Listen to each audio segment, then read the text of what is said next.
Hi, Assalamualaikum warahmatullahi wabarakatuh. My name is Ismail Kalbi Abdul Latif. My matrix number 14 DKM 23F 1016. Hi, Assalamualaikum. My name is Murshidah Halimah binti Ali and my matric number is F1079.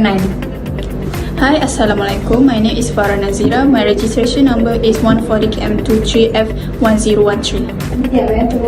Hi, Assalamualaikum warahmatullahi wabarakatuh. My name is Muhammad Nisam bin Muhammad Ali. My matric number F1076.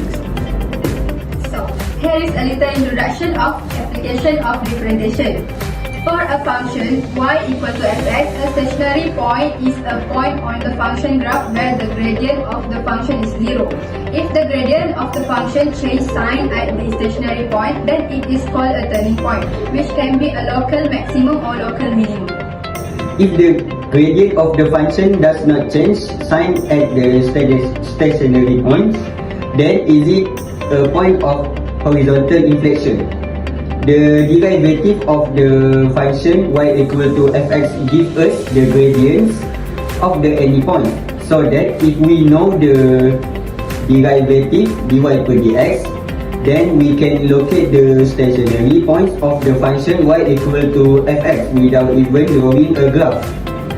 Also, by evaluating dy per dx just before and just after each stationary points, we can find out if is it a local maximum, local minimum, or point of horizontal inflation.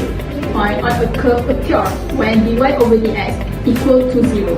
Once you have established where there is a stationary point, the type of stationary point, maximum, minimum, or point of inflection can be determined using the second derivative. So, example number 1 is y equal to x square minus 4x plus 2. First step, we need to differentiate first. When we need to differentiate, power must bring into the front and minus 1. We get the answer 2x. For this one, there are no power at x, so we put x power 1. So we bring the power to the front.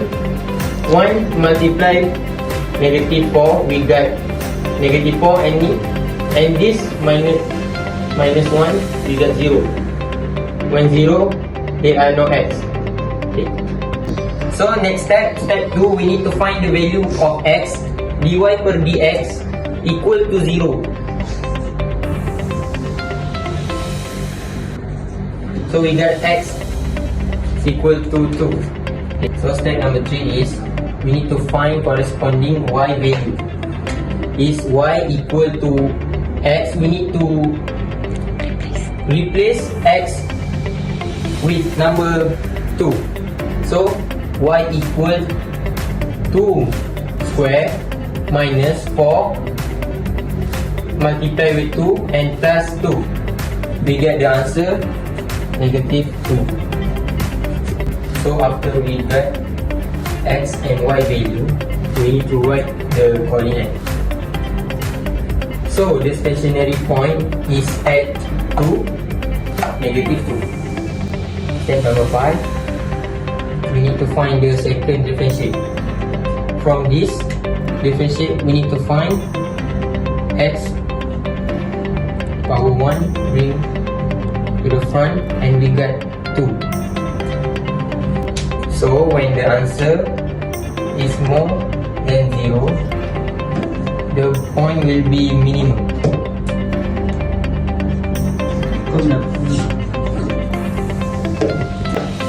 So the last step is we need to write the minimum point. So the minimum point is 2 minus 2. For the next example is example 2, which is the question is fx equal to 2x power 3 minus 9x square plus 12x minus 3. So for the step 1 is we have to differentiate it. So this power we should bring to front and power we should minus 1. Power bring to the front and minus 1. So we will get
know the stationary points are at 1, 2, which is x1, y1, and 2, 1, which is x2, y2. We have to find second differentiate, which is we get 12x minus 18 from here.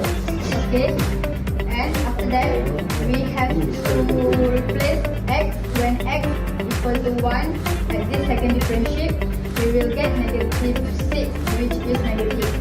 And when x equal to 2, we will get 6, which is positive. For the step 6, so the coordinate is 1, 2 is the maximum, which we can know from here. We get negative 6. If the answer is above 0, the point will be maximum. And the second coordinate 2, 1 is a minimum point, which we can see from here, because the 6 is positive. The question is y equal to negative 2x power of 2 plus 8x plus 7. Okay, first step is dy per dx equal to negative 4x and 8. Okay, where we get this number? We get this number from this number. We differentiate this number. The power of 2 we bring in front of, and the power of 2 we minus 1, and we get this.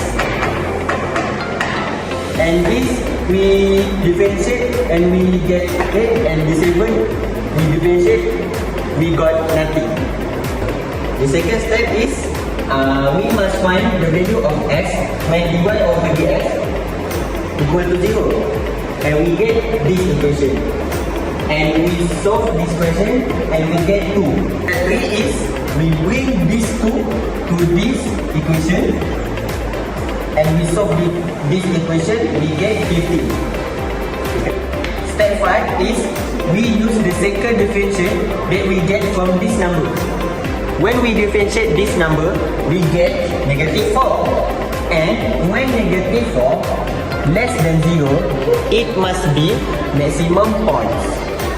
Okay, the last step is we write the coordinate that we get from step 4, and we bring at this step, and this must be the maximum points of the answer. Okay, so next question 2. Y equal to x the power of 3 minus 3x plus 2. So the first step is we need to differentiate it, and we get 3x squared minus 3. So the second step is this equation that we already differentiate, we must do equal to 0.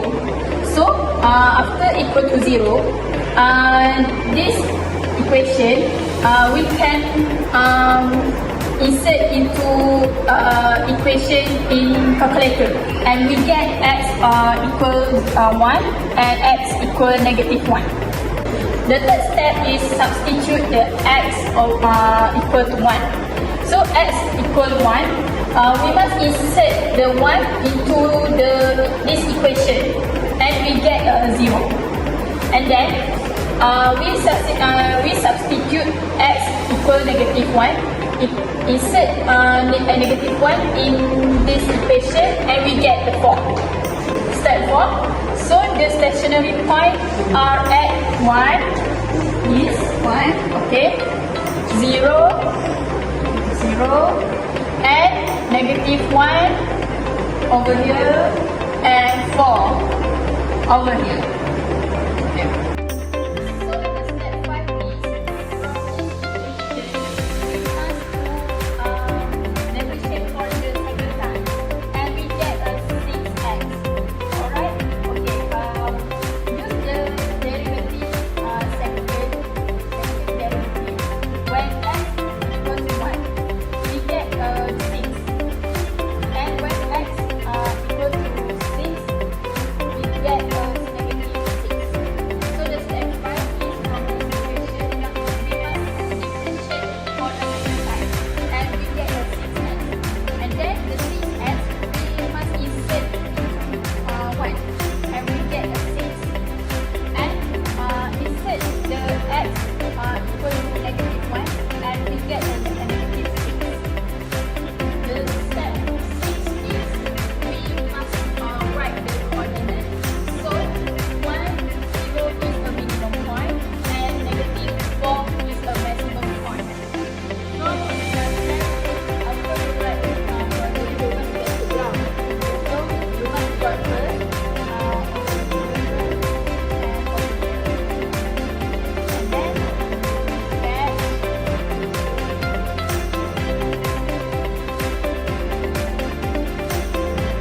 The application of differentiation helps us to solve the problems of this subtopic where the maximum and minimum problems are used. It is mandatory for us to know how to solve the maximum and minimum problem that is used because it may appear in many applications in our daily life. We need to always appreciate and incorporate the lessons we have learned because they will be a great support in the future.